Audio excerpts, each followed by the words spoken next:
All right. Hey. Okay, stop dinging, car. Okay. Ladies, I'm really excited to come on here tonight. And wow, it is so close to the end of the seminar year. You guys, today is Monday. We have the rest of Monday. We've got Tuesday, we've got Wednesday, and we've got Thursday. That is it. But you know what? So much can happen in 4 days. What are you going for? Are you setting yourself up for a powerful start to the next year? Because this is how this is done. When you're seeing faces, when you're sharing the opportunity and you're making things happen right now, you're going to really propel yourself into a powerful, powerful new year for the seminar year. Okay. So maybe you're like, well, I'm just kind of coasting through. No, I heard from National Sales Director Dawn Otten-Sweeney this week that you cannot hold back and be moving forward. And so stop holding back and saying, I'm going to start this next year really powerfully. Guess what? Start now. Start it now for sure. And by the way, how about moving up the career path before the end of the seminar year? What's your next level that you can move up to? Let's figure out how we can do that.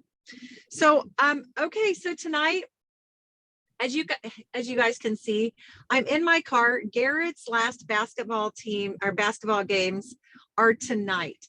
And so Paul's still working. And so, you know what? Sometimes as moms, we just multitask. And I hope that you all will take that example from Rosie and I to be a make it happen mama. Okay? Figure it out. Be a woman that makes it happen. So anyway, we're going to talk about goal setting tonight for this next seminar year. But I think that this goal setting really covers not just this next seminar year. I think it covers any type of goal setting. Are you a goal setter? And are you a goal getter? Are you one or the other? Are you like a person? Okay, so usually if you don't set the goal, you're not going to be a goal getter. Okay, I'm sorry to tell you that, but that's just how it works. But sometimes people are goal setters, and then they set down. Okay, they sit down. So we want to be a goal setter and a goal getter, right, sisters? Right. So it's fun to set the goal. It's fun to, I think, have that hope. Your hope will continue as long as your activity continues. So I want you to jot down, let's see, sorry. Nancy is asking what the meeting ID is. Is she talking about the password? Maybe, because the number's been the same ever since ever. That hasn't changed, and it never will. Okay, PW Shine. Okay. All right. So, all right. She'll get on, I'm sure. Okay. So anyway, 1 through 4 here, we're going to talk about 4 simple steps to get your goals in order for this next seminar year. And so number 1, you have to know what you want. You have to be very clear in what you want. And so first of all, you have to know what you want and what Mary Kay can take you towards. Okay. So just saying, well, I want to earn a red jacket. Yeah, that's fantastic. But what is that red jacket going to do for you? How's that going to make you feel? What emotion does that evoke in you? Okay. What about maybe a Mary Kay car? Okay. What's that going to do for your family? How is that going to change your life? How is that going to change the lives of the people around you? And maybe you're like, I just need a new couch, or I need a new TV, or I want a new patio set. Well, guess what? Mary Kay can take you there. But you have to be very clear in knowing what you want. Okay. Number 2 is work backwards to figure out what kind of activity you have to do to make that happen.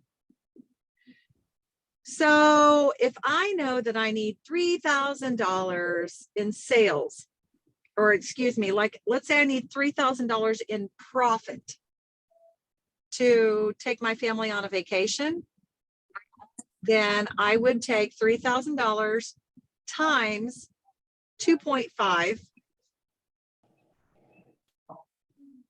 And that would give me the amount that I would need to sell in retail to do a 50% profit with a 10% buffer, a 10% margin for shipping product, for the preferred customer program, for catalogs, for samples, all of those different things. Okay.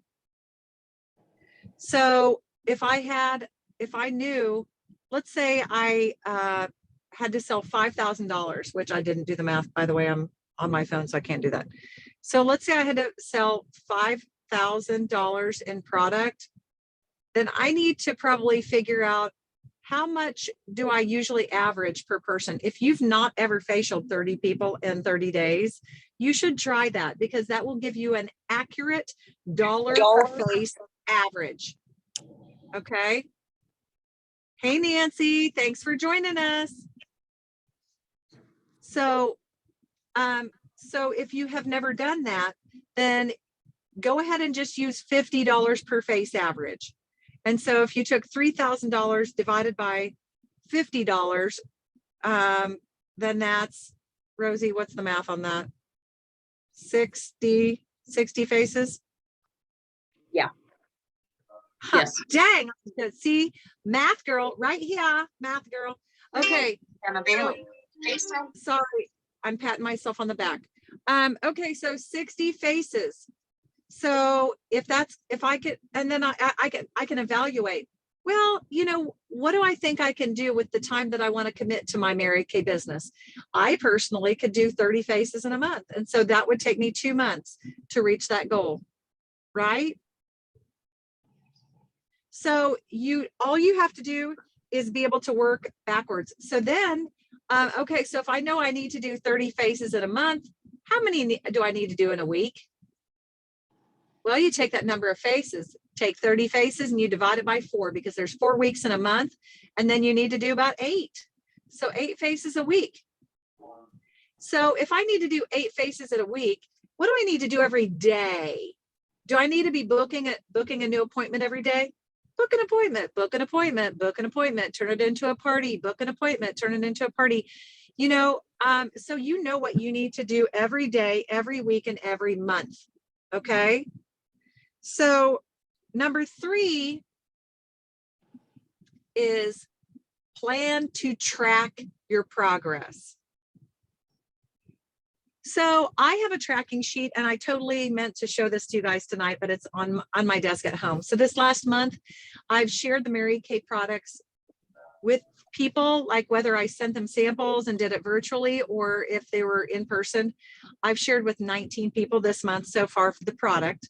And then I've shared the opportunity with 10 people. I will likely have at least 3 consultants from that. Okay. So, and you're going to be sharing the Mary Kay opportunity. We don't just want to sell the product. We want to pass this opportunity on. So there's all kinds of great tracking sheets. You can look those up on Mary Kay in Touch has probably got some, but I know that there are tons of websites, and you can just Google Mary Kay Faces tracking sheets or Power Start Plus tracking sheets. Google it. That's what I do. I'm just saying.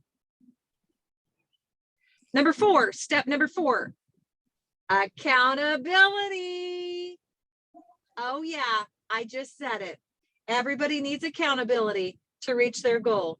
I've been reporting in to sales director girlfriends of mine and telling them where I'm at to reaching my goal, because I want to do consistently, and I'm just putting this out there, I'm going to do a Power Start Plus for the next year. 30 faces, 10 career talks minimum every month, month in, month out, month in, month out. I'm really excited to do that because I want to see what will happen, because my goal is to build red jackets. And so I'm looking for leaders. So let's go back and review for just a minute. Actually, before we do that, accountability. Are you good at accountability? Does accountability make you squirm? Or maybe make your tummy a little upset, give you a little gas when you see your sales director's trying to dial you up and you're like, I'm gonna have to be honest. Yep. You're going to have to be honest.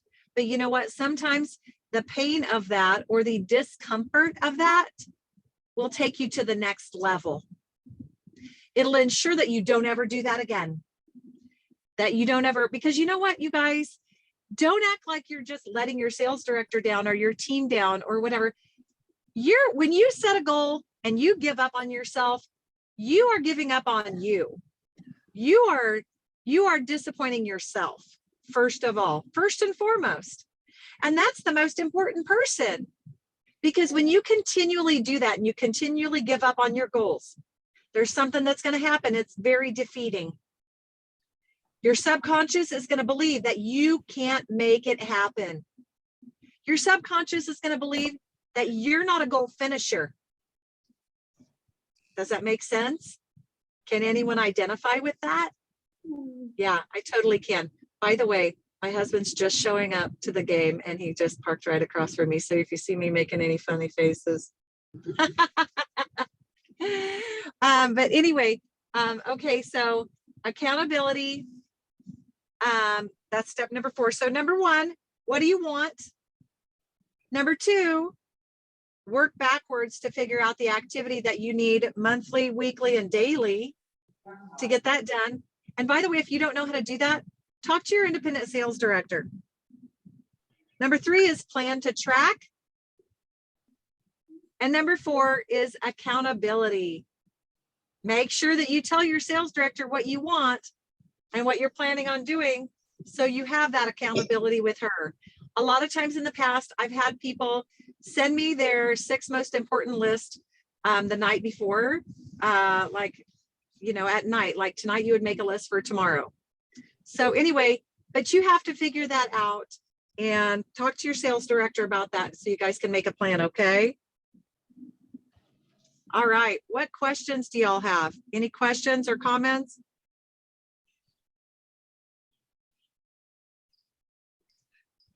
All righty. Okay, well, it's the last week of the seminar year. Let's go ahead and wrap it up early tonight, friends. Okay, get off the phone and figure out what your goals are and contact your independent sales director tonight, okay? All right, I'm going to stop the recording. And I don't even know if I know how to do that. Rosie? Huh.